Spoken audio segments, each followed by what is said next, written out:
Assalomu alaykum, hurmatli talabalar, klinik koordinatorlar, magistrlar, yosh kardiologlar. Bugun navbatdagi darsimizda miokard infarktidagi EKG o'zgarishlar to'g'risida gaplashib olamiz. Demak, miokard infarktida EKGda 3 xil turdagi EKG o'zgarishlar kuzatiladi. Birinchi navbatda EKGda T tishchada o'zgarishlar kuzatiladi va T tishchadagi o'zgarishlar bu ishemiyadan dalolat berar ekan. Demak, birinchi bu ishemiya.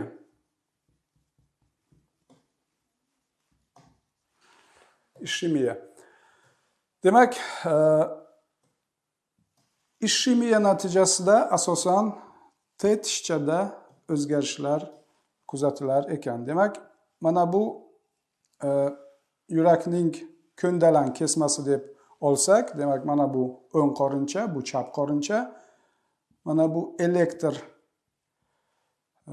tarmoqlar, ko'krak tarmoqlari, masalan, mana bu V1, V2, V3, V4, V5, V6. Demak,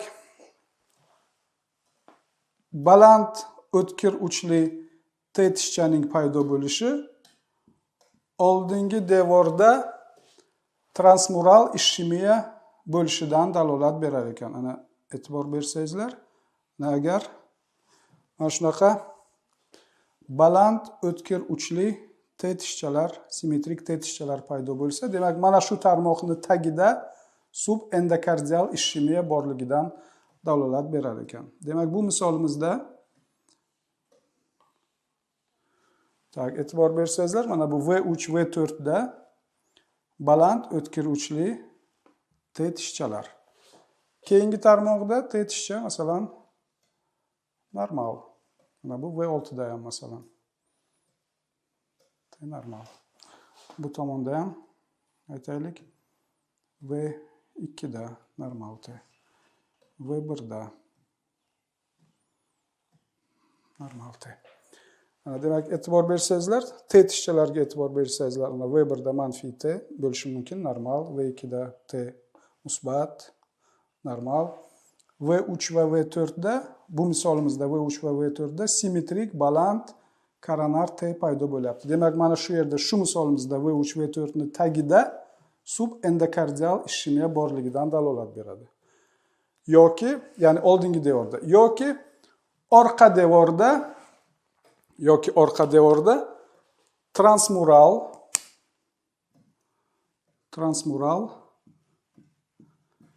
yoki subepikardial ishemiya borligidan dalolat berar ekan. Demak, e'tibor bersangizlar, bu ikki xil variant. Masalan, subendokardial miokard subendokardial ishemiya yoki oldingi devorda, yoki oldingi devor tinju, orqa devorda transmural yoki subepikardial ishemiya borligidan dalolat berar ekan. Endi subendokardial, transmural, subepikardial deyapmiz. Bu nima degani? Demak, bu mana bu ham yurakning ko'ndalang kesmasi bo'lsa, demak, bilasizlar, mana bu qavat bu endokard, o'rtada miokard, mana bu epikard. Demak, asosan ishemiyaga uchraydigan joy bu miokard. Demak, mana shu miokardni endokard tagidagi qismi bo'lsa, demak, mana bu holat subendokardial deyilar ekan. Subendokardial ishemiya. Agar masalan devorni o'rtasi bo'lsa, endokardga ham tutashmagan va epikardga ham tutashmagan bo'lsa, bu intramural deyiladi. Intramural. Ya'ni devor ichi, intramural, devor ichi. Epikard tagidagi qismi bo'lsa, mana bunday. Mana epikard tagida.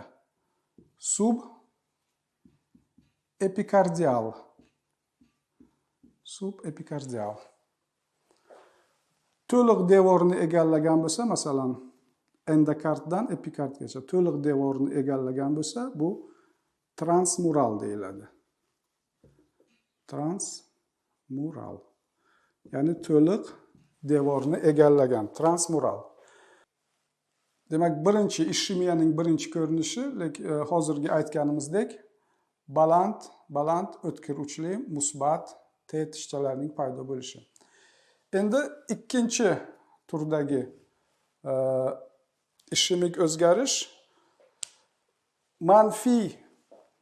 manfiy koronar T tishchalarining paydo bo'lishi. Manfiy koronar T tishchalarining paydo bo'lishi.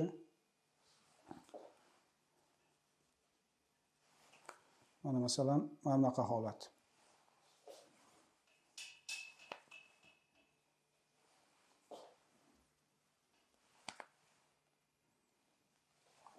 Manfiy koronar T tishchalarining paydo bo'lishi oldingi devorning sub epikardial, ana oldingi devorning sub epikardial, masalan mana bunday. Transmural yoki mana bunday. Ishemiyasidan dalolat beradi. Demak, qaranglar. Masalan, shu misolimizda V3, V4ning tagida yoki subepikardial ishemiya yoki transmural to'liq devorni egallagan ishemiya. Demak, shu tarmog'imizda manfiy koronar T tishcha paydo bo'lar ekan.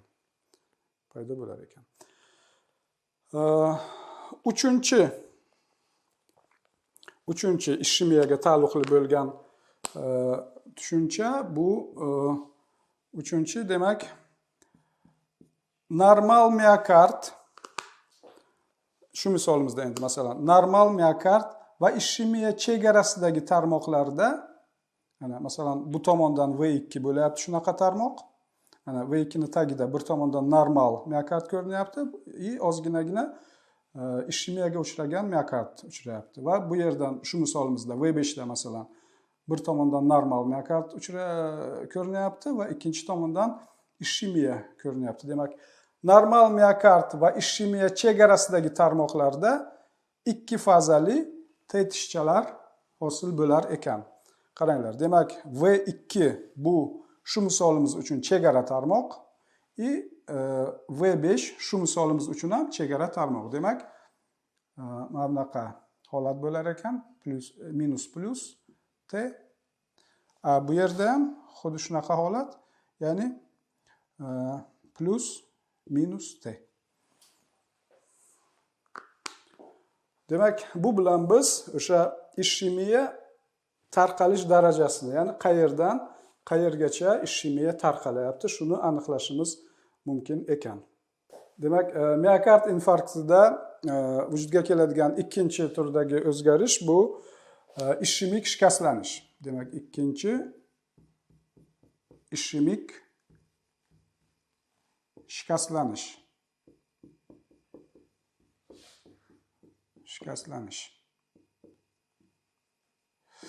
Xo'sh. Demak, mana bu misolimizda, birinchi misolimizda bizda subendokardial ishemiya paydo bo'lgan edi va buning natijasida baland, o'tkir uchli T tishchalar paydo bo'lgan edi.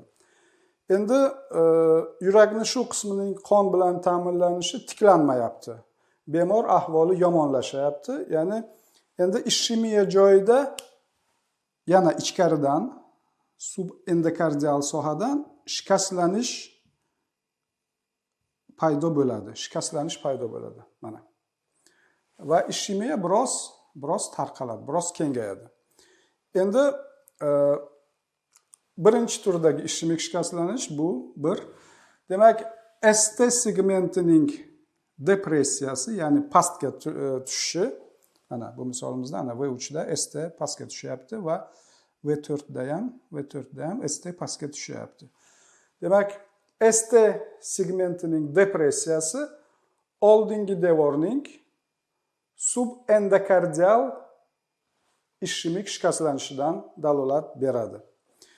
Ya'ni bu misolimizda mana bu oldingi devorda subendokardial ishemik shikastlanish, demak, shu tarmoqlarda, shuning ustidagi tarmoqlarda ST segmenti pastga siljiydi, ya'ni depressiyaga uchrar ekan. Yoki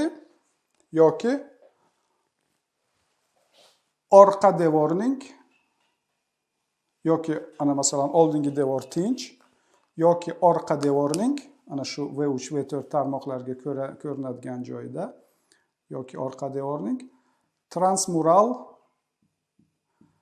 yoki subepikardial ishemik shikastlanishidan dalolat berar ekan.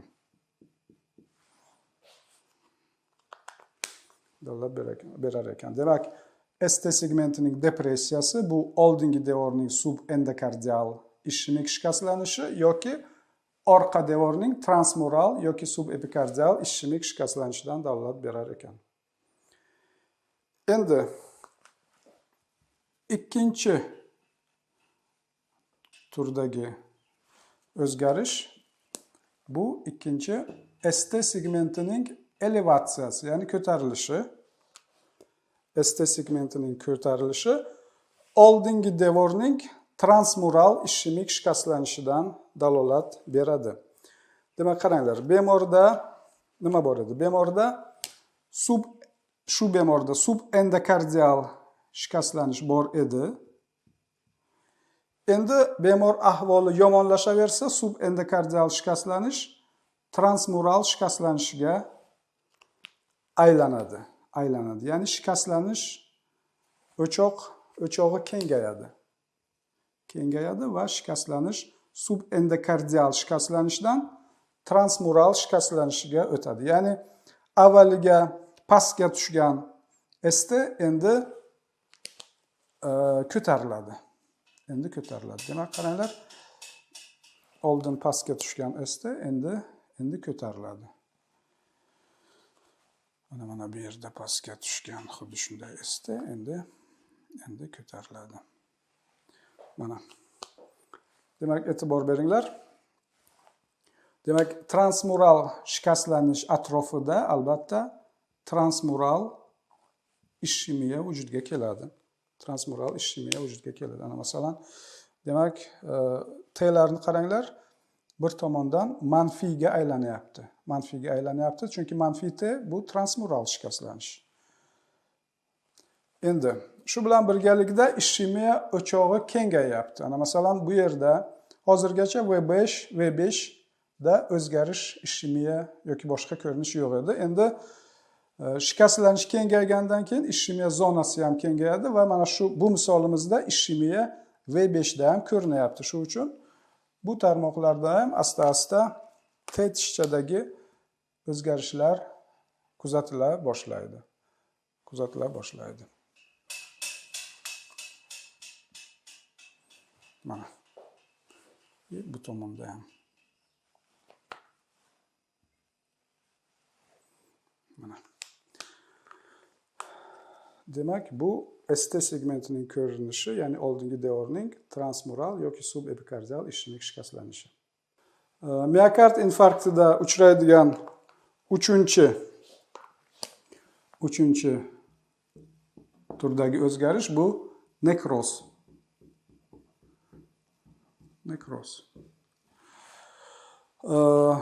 Nekroz asosan qut tishchadagi o'zgarishlar paydo bo'lishi bilan kechadi. EKGda qut tishcha ko'rinishida aniqlanadi. Demak, birinchi QR komplekslarining paydo bo'lishi bu no transmural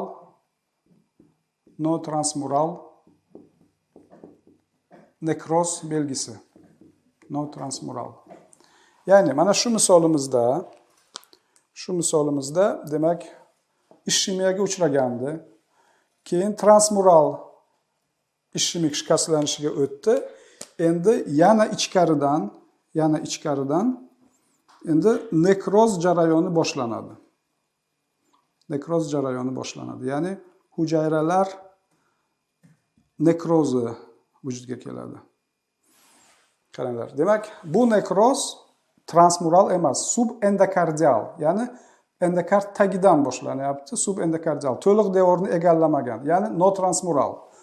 Buning natijasida nima paydo bo'ladi? Buning natijasida, masalan, shu misolimizda chuqur qu paydo bo'ladi va R tishcha balandligi biroz kamayadi. ST asta-sekinlik bilan pastga tushishni boshlaydi. Demak, va mana bu asosiy belgi, bu qu, katta qu, R kichikroq R paydo bo'lishi. Demak, xuddi shunday, masalan, V4 ni tagida ham shu jarayon agar vujudga kelgan bo'lsa, demak, bu yerda ham xuddi shunday chuqurroq qu, kichikroq R, ST pastga tushyapti va T yanada chuqurlashyapti. Demak, qu R kompleksining hosil bo'lishi. Demak, nima bo'lyapti? Qaranglar, qu chuqurlashdi, R pasayyapti, ST yana pastga, izoliniyaga yaqinlashyapti va T chuqurlashyapti. Bu notransmural nekroz belgisi. Endi agar jarayon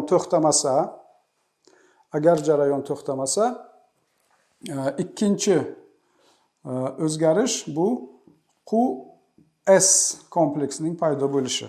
QX kompleksining paydo bo'lishi, ya'ni bemor ahvoli yanada yomonlashyapti, qon oqimi tiklanmayapti. Demak, subendokardial bo'lgan nekroz endi transmural nekrozga o'tdi. To'liq devorni egalladi. Nima bo'ladi? Demak, bu holatda R tishcha umuman yo'qoladi va bizda EKGda QS kompleks hosil bo'ladi. Mana bunaqa ko'rinishdagi komplekslar hosil bo'ladi. QS. Bu yerda ham xuddi shunday.